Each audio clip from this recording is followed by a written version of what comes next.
Hello friends, welcome back to my YouTube channel Kritika classes. Friends, इस channel ते ਤੁਹਾਨੂੰ syllabus previous year papers ਅਤੇ ਇਸ ਤੋਂ ਇਲਾਵਾ ਡਿਪਾਰਟਮੈਂਟ ਵੱਲੋਂ ਜਾਰੀ ਹਰ ਨਏ ਅਪਡੇਟ ਦੀ ਜਾਣਕਾਰੀ ਸਭ ਤੋਂ ਪਹਿਲਾਂ ਮਿਲਦੀ ਹੈ। ਆਈ ਹੋਪ ਕਿ ਤੁਸੀਂ ਚੈਨਲ ਨੂੰ ਸਬਸਕ੍ਰਾਈਬ ਕਰ ਲਿਆ ਹੋਵੇਗਾ। ਤਾਂ ਚਲੋ ਫਰੈਂड्स, ਬਿਨਾਂ ਟਾਈਮ ਵੇਸਟ ਕੀਏ ਅੱਜ ਦੀ ਵੀਡੀਓ ਸ਼ੁਰੂ ਕਰਦੇ ਹਾਂ। ਮੈਂ ਹਾਂ ਕ੍ਰਿਤਿਕਾ ਤੇ ਤੁਸੀਂ ਦੇਖ ਰਹੇ ਹੋ ਕ੍ਰਿਤਿਕਾ ਕਲਾਸਿਸ। ਅੱਜ ਦੀ ਇਸ ਵੀਡੀਓ ਵਿੱਚ ਆਪਾਂ ਗੱਲ ਕਰਾਂਗੇ ਮਾਸਟਰ ਕੈਡਰ ਟੀਚਰ ਰਿਕਰੂਟਮੈਂਟ 2022 ਦੇ ਨੋਟੀਫਿਕੇਸ਼ਨ ਵਿੱਚੋਂ ਕੁਝ ਮਹੱਤਵਪੂਰਨ ਪੁਆਇੰਟਸ ਜਿਨ੍ਹਾਂ ਬਾਰੇ ਤੁਹਾਨੂੰ ਐਪਲੀਕੇਸ਼ਨ ਫਾਰਮ ਅਪਲਾਈ ਕਰਨ ਤੋਂ ਪਹਿਲਾਂ ਜਾਣਨਾ ਬਹੁਤ ਜ਼ਰੂਰੀ ਹੈ। ਤਾਂ ਫਰੈਂड्स, ਸਭ ਤੋਂ ਪਹਿਲਾਂ ਜਿਹੜਾ ਪੁਆਇੰਟ ਤੁਸੀਂ ਧਿਆਨ ਵਿੱਚ ਰੱਖਣਾ ਹੈ ਉਹ ਹੈ ਕਿ ਇਹ ਜੋ ਵੈਕੈਂਸੀਆਂ ਨੇ ਇਹ ਬਾਰਡਰ ਕੈਡਰ ਦੀਆਂ ਨੇ। ਮਤਲਬ ਜੇਕਰ ਤੁਸੀਂ ਸਿਲੈਕਟ ਹੁੰਦੇ ਹੋ ਤਾਂ ਤੁਹਾਡੀ ਪੋਸਟਿੰਗ ਬਾਰਡਰ ਏਰੀਆ ਵਿੱਚ ਹੋਵੇਗੀ, ਪਰ ਕੁਝ ਸਾਲ ਨੌਕਰੀ ਕਰਨ ਤੋਂ ਬਾਅਦ ਤੁਸੀਂ ਟ੍ਰਾਂਸਫਰ ਕਰਵਾ ਸਕਦੇ ਹੋ। ਦੂਜਾ ਇੰਪੋਰਟੈਂਟ ਪੁਆਇੰਟ ਇਹ ਹੈ ਕਿ ਇਸ ਵਿੱਚ ਅਪਲਾਈ ਕਰਨ ਦੀ ਆਖਰੀ ਤਰੀਕ 10 ਮਾਰਚ ਹੈ। ਆਖਰੀ ਤਰੀਕ ਤੋਂ ਪਹਿਲਾਂ ਹੀ ਜੇਕਰ ਫਾਰਮ ਭਰ ਸਕਦੇ ਹੋ ਤਾਂ ਜ਼ਰੂਰ ਭਰ ਦਿਓ, ਕਿਉਂਕਿ ਕਈ ਵਾਰ ਕੀ ਹੁੰਦਾ ਹੈ ਕਿ ਲਾਸਟ ਮੂਮੈਂਟ ਤੇ ਫੀਸ ਸਬਮਿਟ ਰਿਲੇਟਡ ਕੁਝ ਪ੍ਰੋਬਲਮਸ ਆਉਣੀਆਂ ਸ਼ੁਰੂ ਹੋ ਜਾਂਦੀਆਂ ਹਨ। ਹੁਣ ਆਪਾਂ ਗੱਲ ਕਰ ਲੈਂਦੇ ਹਾਂ subject wise number of vacancies ਦੇ ਬਾਰੇ। ਤਾਂ ਸਭ ਤੋਂ ਪਹਿਲਾਂ ਗੱਲ ਕਰਦੇ ਹਾਂ ਮੈਥ ਬਾਰੇ। ਮੈਥ ਸਬਜੈਕਟ ਦੇ ਵਿੱਚ ਕੁੱਲ ਵੈਕੈਂਸੀਜ਼ ਆਪਣੇ ਕੋਲ ਇੱਥੇ 912 ਹਨ, ਜਿਸ ਦੇ ਵਿੱਚ ਬੈਕਲੌਗ ਪੋਸਟਾਂ ਕੁੱਲ ਆਪਣੇ ਕੋਲ 38 ਹਨ। ਫਰੈਂड्स, ਬੈਕਲੌਗ ਪੋਸਟਾਂ ਉਹ ਪੋਸਟਾਂ ਹੁੰਦੀਆਂ ਹਨ ਜੋ ਕਿ ਪਹਿਲਾਂ ਕਿਸੇ ਕਾਰਨ ਕਰਕੇ ਨਹੀਂ ਭਰੀਆਂ ਜਾ ਸਕੀਆਂ। ਭਾਵ ਕਿ ਮੰਨ ਲਓ ਕਿ ਪਹਿਲਾਂ ਕੋਈ ਨੋਟੀਫਿਕੇਸ਼ਨ ਨਿਕਲਿਆ ਸੀ ਰਿਕਰੂਟਮੈਂਟ ਦਾ ਤੇ ਉਸ ਦੇ ਵਿੱਚੋਂ ਇਹ ਪੋਸਟਾਂ ਖਾਲੀ ਰਹਿ ਗਈਆਂ ਹਨ। ਤਾਂ ਇਹ ਪੋਸਟਾਂ ਹੁਣ ਇਸ ਨਵੇਂ ਨੋਟੀਫਿਕੇਸ਼ਨ ਦੇ ਅੰਡਰ ਭਰੀਆਂ ਜਾ ਰਹੀਆਂ ਹਨ, ਤਾਂ ਇਹਨਾਂ ਨੂੰ ਆਪਾਂ ਬੈਕਲੌਗ ਪੋਸਟਾਂ ਕਹਾਂਗੇ। ਤਾਂ ਹੁਣ ਆਪਾਂ ਦੇਖਦੇ ਹਾਂ ਫਰੈਸ਼ ਪੋਸਟਾਂ, ਭਾਵ ਨਵੀਆਂ ਪੋਸਟਾਂ ਕਿੰਨੀਆਂ ਹਨ। ਤਾਂ ਜੋ ਨਵੀਆਂ ਪੋਸਟਾਂ ਆਪਣੇ ਕੋਲ ਹਨ ਉਹ ਹਨ 874, ਅਤੇ ਜਿਸ ਦੇ ਵਿੱਚ ਕਿ ਵੂਮੈਨ ਰਿਜ਼ਰਵਡ ਇਨ ਫਰੈਸ਼। ਜਿਵੇਂ ਕਿ ਤੁਸੀਂ ਜਾਣਦੇ ਹੋ ਕਿ ਪੰਜਾਬ ਦੇ ਵਿੱਚ ਵੀਮੈਨਸ ਨੂੰ 33% ਰਾਖਵਾਂਕਰਨ ਹੈ। ਫਰੈਸ਼ ਪੋਸਟਾਂ ਦੇ ਵਿੱਚ ਵੀਮੈਨਸ ਲਈ ਰਿਜ਼ਰਵਡ ਪੋਸਟਾਂ ਹਨ ਆਪਣੇ ਕੋਲ 283। ਤਾਂ ਕੁੱਲ ਮਿਲਾ ਕੇ ਮੈਥ ਦੀਆਂ 912 ਅਸਾਮੀਆਂ ਹਨ। ਇਸ ਦੇ ਵਿੱਚ ਵਿਦਿਅਕ ਯੋਗਤਾ ਕੀ ਹੈ? ਵਿਦਿਅਕ ਯੋਗਤਾ ਇਹ ਹੈ ਕਿ ਤੁਸੀਂ ਗ੍ਰੈਜੂਏਸ਼ਨ ਘੱਟੋ ਘੱਟ 45% ਮਾਰਕਸ ਦੇ ਨਾਲ ਪਾਸ ਕੀਤੀ ਹੋਣੀ ਚਾਹੀਦੀ ਹੈ ਫॉर ਜਨਰਲ ਕੈਟਾਗਰੀ, ਅਤੇ ਸ਼ਡਿਊਲ ਕਾਸਟ, ਸ਼ਡਿਊਲ ਟਰਾਈਬਸ ਅਤੇ OBC ਕੈਟਾਗਰੀਜ਼ ਲਈ ਤੁਹਾਡੇ ਪਰਸੈਂਟੇਜ ਮਾਰਕਸ 44% ਹੋਣੇ ਚਾਹੀਦੇ ਹਨ। ਕਿਸੇ ਵੀ ਯੂਨੀਵਰਸਿਟੀ ਤੋਂ ਤੁਸੀਂ ਗ੍ਰੈਜੂਏਸ਼ਨ ਪਾਸ ਕੀਤੀ ਹੋਵੇ। ਦੂਸਰਾ ਹੈ ਕਿ ਤੁਸੀਂ BEd ਕੀਤੀ ਹੋਣੀ ਚਾਹੀਦੀ ਹੈ। ਇਸ ਤੋਂ ਇਲਾਵਾ ਤੁਹਾਡਾ PS TET 2 ਦਾ ਪੇਪਰ ਕਲੀਅਰ ਹੋਣਾ ਚਾਹੀਦਾ ਹੈ। ਹੁਣ ਆਪਾਂ ਗੱਲ ਕਰਦੇ ਹਾਂ ਸਾਇੰਸ ਸਬਜੈਕਟ ਦੇ ਬਾਰੇ। ਸਾਇੰਸ ਸਬਜੈਕਟ ਦੀਆਂ ਕੁੱਲ ਪੋਸਟਾਂ 859 ਹਨ, ਜਿਸ ਦੇ ਵਿੱਚ ਬੈਕਲੌਗ ਪੋਸਟਾਂ 36 ਹਨ ਅਤੇ ਫਰੈਸ਼ ਪੋਸਟਾਂ ਹਨ ਜੋ ਆਪਣੇ ਕੋਲ ਉਹ ਹਨ 823। ਇਸ ਤੋਂ ਇਲਾਵਾ ਵੀਮੈਨਸ ਵਾਸਤੇ 267 ਪੋਸਟਾਂ ਹਨ। ਤਾਂ ਕੁੱਲ ਮਿਲਾ ਕੇ 859 ਪੋਸਟਾਂ ਹਨ।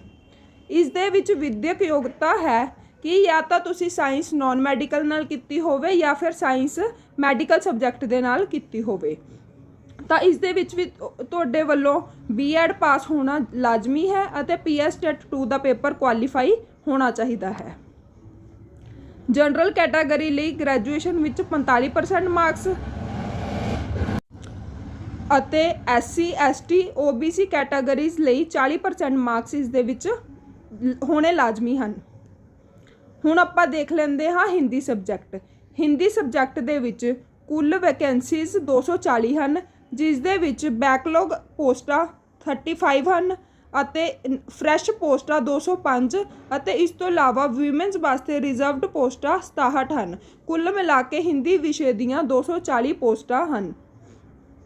ਇਸ ਦੇ ਵਿੱਚ ਵਿਦਿਅਕ ਯੋਗਤਾ ਹੈ ਕਿ ਤੁਸੀਂ ਗ੍ਰੈਜੂਏਸ਼ਨ ਘੱਟੋ ਘੱਟ 45% ਮਾਰਕਸ ਦੇ ਨਾਲ ਪਾਸ ਕੀਤੀ ਹੋਵੇ ਜਨਰਲ ਕੈਟਾਗਰੀ ਦੇ ਲਈ, ਅਤੇ SC ST OBC ਕੈਟਾਗਰੀ ਦੇ ਲਈ 40% ਮਾਰਕਸ ਦੇ ਨਾਲ ਗ੍ਰੈਜੂਏਸ਼ਨ ਕੀਤੀ ਹੋਣੀ ਚਾਹੀਦੀ ਹੈ।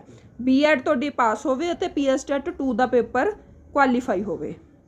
ਪੰਜਾਬੀ ਵਿਸ਼ੇ ਦੇ ਵਿੱਚ ਫਰੈਂड्स ਆਪਣੇ ਕੋਲ ਕੁੱਲ ਵੈਕੈਂਸੀਜ਼ 534 ਹਨ, ਜਿਸ ਦੇ ਵਿੱਚ ਕਿ ਬੈਕਲੌਗ ਵੈਕੈਂਸੀਜ਼ 32, ਫਰੈਸ਼ ਵੈਕੈਂਸੀਜ਼ 502 ਅਤੇ ਵੀਮੈਨਸ ਵਾਸਤੇ ਰਿਜ਼ਰਵਡ ਵੈਕੈਂਸੀਜ਼ 165 ਹਨ। कुल मिला के पंजाबी विषय दीयां 534 वैकेंसीज़ हैं। इस तो इलावा जेकर तुसी किसी होर कैटागरी दे नाल संबंध रखते हो तो तुसी साडी स्क्रीन उत्ते देख सकते हो कि अलग अलग कैटागरीज वाइज वंड दिती हुई है। नैक्सट आपां देख लेंदे हाँ कि पंजाबी विषय दे लई तुहाडी योग्यता की होनी चाहिए है। इस दे विच भी जनरल कैटागरी दे ग्रैजुएशन विचों 45% मार्क्स होने चाहिए हैं अते SC ST OBC कैटागरीज दे लई 40% मार्क्स, B.Ed तुहाडी पास कीती होवे अते PS TET 2 दा पेपर क्वालीफाई होवे। फ्रेंड्स एक मैनूं सवाल आ रहा सी, एक स्टूडेंट वालों कमेंट विच पूछा गया सी कि मैम मैं साइंस विषय का विद्यार्थी हाँ पर मैं B.Ed दे विच मेरे टीचिंग सबजैक्ट इंग्लिश अते साइंस सन, पर मैं ग्रैजुएशन दे विच इंग्लिश जनरल पढ़ी हुई है, इंग्लिश इलैक्टिव नहीं पढ़ी हुई, ताकि मैं इंग्लिश विषय के लिए भी अप्लाई कर सकता हाँ। तो फ्रेंड्स तुसी ग्रैजुएशन दे विच जिहड़ा सबजैक्ट पढ़िया है तुसी सिर्फ उस विषय दे विच ही अप्लाई कर सकते हो। जेकर तुसी ग्रैजुएशन मैडिकल या नॉन मैडिकल नाल कीती है तो B.Ed दे विच भावें तुहाडा टीचिंग सबजैक्ट इस तो इलावा इंग्लिश या कोई होर भी रहा होवे पर तुसी सिर्फ साइंस विषय के लिए ही अप्लाई कर पावोगे। इंग्लिश के लिए तुसी तां अप्लाई कर पावोगे जेकर तुसी BA दे एडिशनल इंग्लिश के पेपर दिते हुए हैं। हुण आपां गल कर लेंदे हाँ SST दीयां वैकेंसीज़ बारे। SST दीयां जो कुल वैकेंसीज़ हैं वो हैं 633, जिस दे विच कि 30 वैकेंसीज़ बैकलॉग हैं, 603 फ्रैश वैकेंसीज़ अते 196 पोस्टां औरतां लई रिजर्व हैं। SST दे लई भी जनरल कैटेगरी के विद्यार्थियों नूं ग्रैजुएशन दे विच 45% मार्क्स उन्हां दे होने चाहिए हैं। SC ST OBC कैटागरीज के लिए 40% मार्क्स होने चाहिए हैं। B.Ed तुहाडी पास होनी चाहिए है अते PS TET 2 दा पेपर तुहाडा क्लीयर होना चाहिए है। हुण आपां देख लेंदे हाँ इंग्लिश सबजैक्ट। इंग्लिश सबजैक्ट दे विच टोटल अपने कोल वैकेंसी 790 हैं, जिस दे विच कि बैकलॉग असामियां 67, फ्रैश 723, वूमेंस वास्ते रिजर्वड 234 वैकेंसियां हैं। कुल मिला के इंग्लिश विषय दियां साडे कोल 790 वैकेंसीज़ हैं।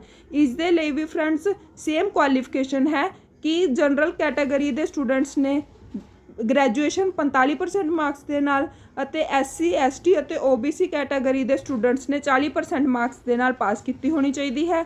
B.Ed तुहाडी कंप्लीट होनी चाहिए है अते PS TET 2 दा पेपर तुहाडा क्वालीफाई होना चाहिए है। नैक्सट सबजैक्ट है अपने कोल म्यूजिक।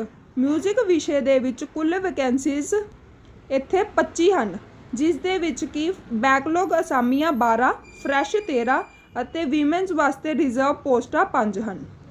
इस दे विच विद्यक योग्यता है कि ग्रैजुएशन तुसी म्यूजिक दे नाल म्यूजिक दे विच इंस्ट्रूमेंटल या फिर वोकल उस दे विच ग्रैजुएशन की होनी चाहिए है, जिस दे विच कि तुहाडे घट्टो घट्ट 55% मार्क्स होने चाहिए हैं। इत्थे कैटागरी मैंशन नहीं की हुई तो इसका भाव यह होया कि तुहाडी कैटागरी चाहे जिहड़ी मर्जी होवे पर तुहाडे ग्रैजुएशन दे विच घट्टो घट्ट 55% मार्क्स होने चाहिए हैं। इस तो इलावा तुसी B.Ed पास होने चाहिए हो। नैक्सट है फिजिकल एजुकेशन। फिजिकल एजुकेशन दियां जो साडे कोल कुल पोस्टां हैं वो हैं 168, जिस दे विच बैकलॉग 104, फ्रैश 64 अते वीमेंस वास्ते रिजर्वड पोस्टां 21 हैं। कुल मिला के अपने कोल फिजिकल एजुकेशन दियां 168 वैकेंसीज़ हैं। इसकी जो विद्यक योग्यता है वो है कि तुसी 4 सालां दा बैचलर ऑफ फिजिकल एजुकेशन की पढ़ाई की होनी चाहिए है। तुसी bachelor of physical education class +2 तो बाद तुसी bachelor of physical education 55% marks के नाल की होनी चाहिए है, या फिर इस तो इलावा तुहाडी जो बैचलर डिग्री है घट्टो घट्ट 55% मार्क्स के नाल जो कि फिजिकल एजुकेशन विषय दे विच होवे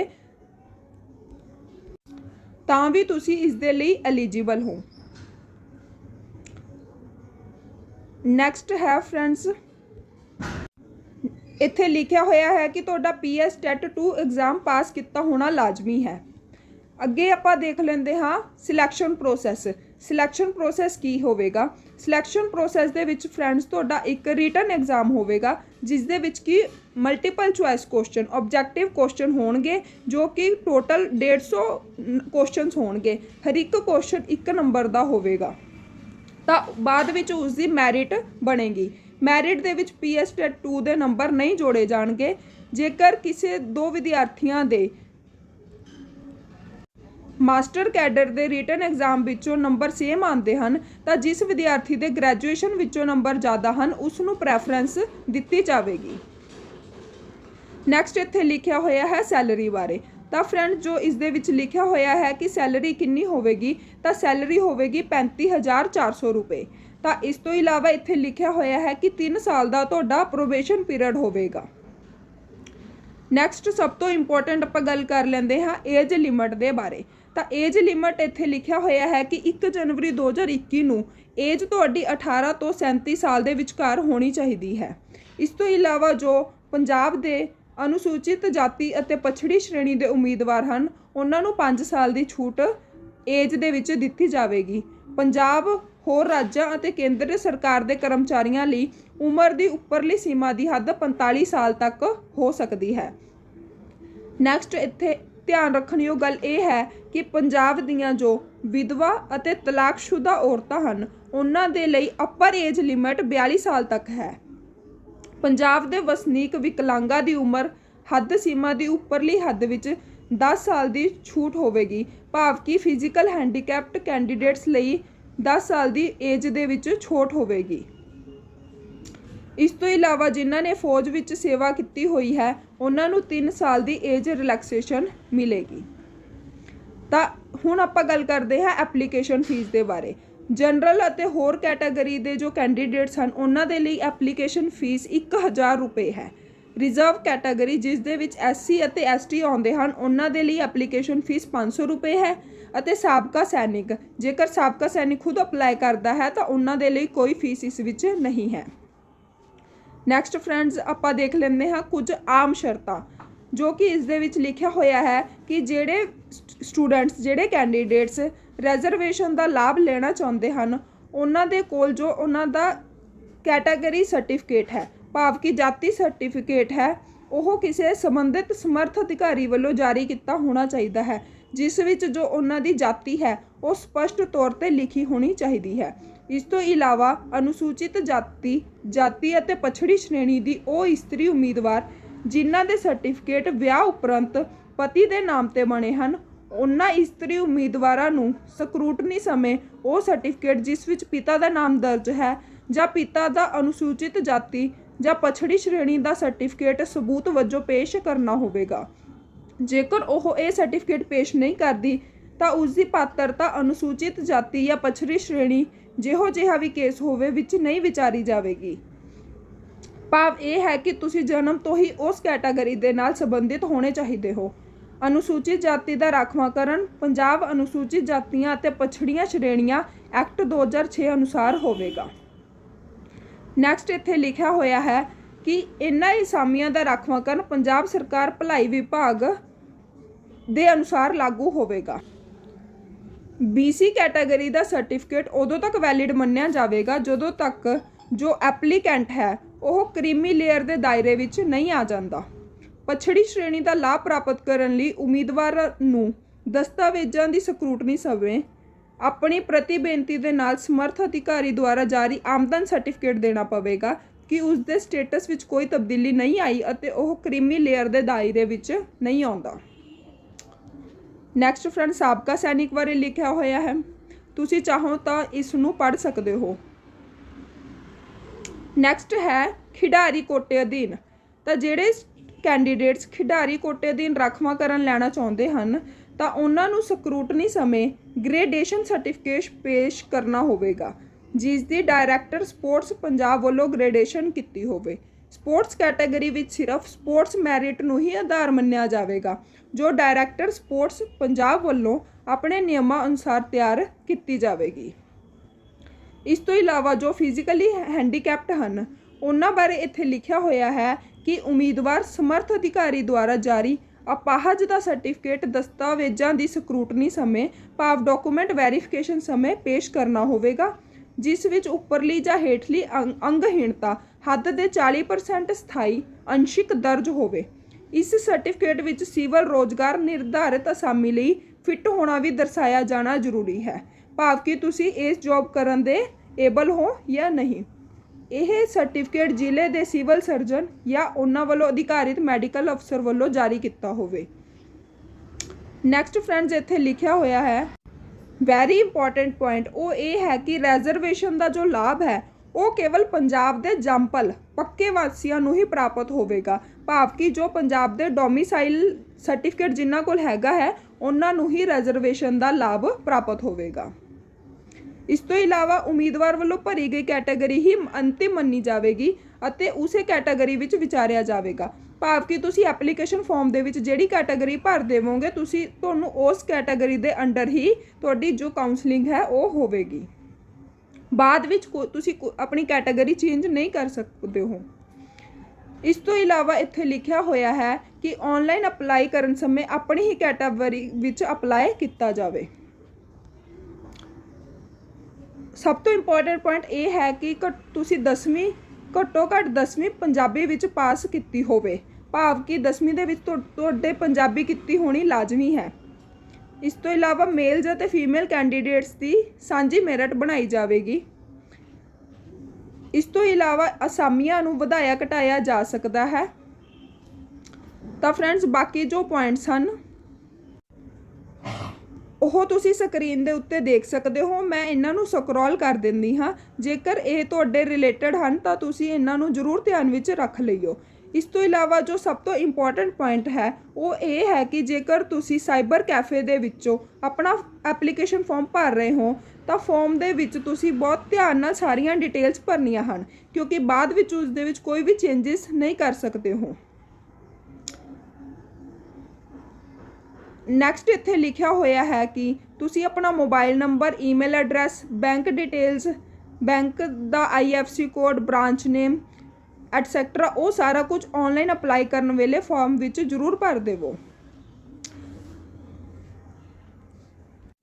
ਨੈਕਸਟ ਇੰਪੋਰਟੈਂਟ ਪੁਆਇੰਟ ਇਹ ਹੈ ਕਿ ਜੋ ਵੀ ਕੈਂਡੀਡੇਟਸ ਪੰਜਾਬ ਟੀਚਰ ਰਿਕਰੂਟਮੈਂਟ ਦੇ ਵਿੱਚ ਅਪਲਾਈ ਕਰ ਰਹੇ ਹਨ ਉਹਨਾਂ ਦੀ ਜੋ ਐਜੂਕੇਸ਼ਨਲ ਕੁਆਲੀਫਿਕੇਸ਼ਨ ਹੈ ਉਹ ਉਹਨਾਂ ਦੀ ਅਪਲਾਈ ਕਰਨ ਦੀ ਆਖਰੀ ਮਿਤੀ ਦੇ ਜਾਂ ਪਹਿਲਾਂ ਦੇ ਬਣੇ ਹੋਣ। ਜਿਸ ਤਰ੍ਹਾਂ ਕਿ ਇਸ ਦੇ ਵਿੱਚ ਅਪਲਾਈ ਕਰਨ ਦੀ ਲਾਸਟ ਡੇਟ 10 ਮਾਰਚ ਹੈ ਤਾਂ ਤੁਹਾਡੀ ਜੋ ਐਜੂਕੇਸ਼ਨਲ ਕੁਆਲੀਫਿਕੇਸ਼ਨ ਹੈ ਉਹ 10 ਮਾਰਚ ਤੋਂ ਪਹਿਲਾਂ ਪੂਰੀ ਹੋ ਜਾਣੀ ਚਾਹੀਦੀ ਹੈ।